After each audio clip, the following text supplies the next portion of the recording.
If you have an analyzer with a communications port, before it will work with BC, you will have to tell BC how to talk to it.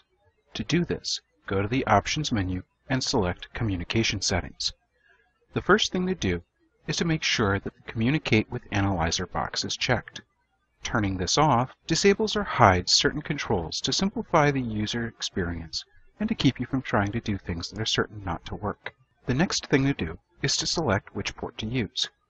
Here are some guidelines to help you choose the right port. If, when you connect your analyzer to your computer, the end of the cable that plugs into the computer has 9 pins, on Windows, the port you will want will probably be listed either as COM1 or COM2.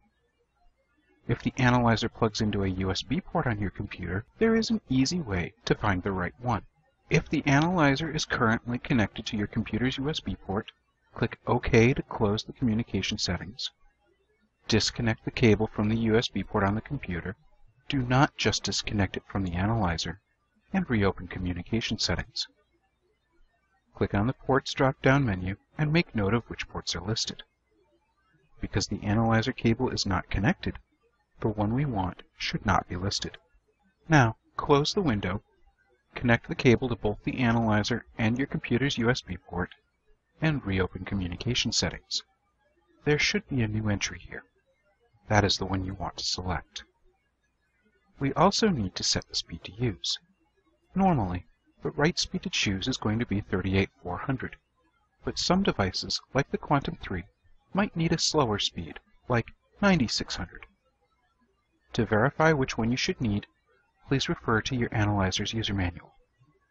Once we have both the port and speed set, click OK. Let's make sure our settings are correct. To test the settings, we need to be on the test data screen, so you will need to select or create a random person and tell BC you want to enter a new test. If you have a test open that has already been saved to the database, close it and start a new one so you don't accidentally change it. For this test to work, the subject cables do not need to be connected to the analyzer, but it does need to be turned on and connected to your computer. Once you think everything is ready, click the Get BIA Data from Analyzer button. If you get a message about a timeout, that means that something is still not right. Double-check that your analyzer is turned on and still connected to your computer. If it is, change the speed and try again.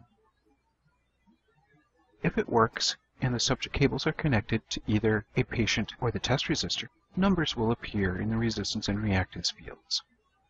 Otherwise, if the subject cables are disconnected, BC will tell you so. This still counts as a successful test of communication, since BC is telling you about what the analyzer sees.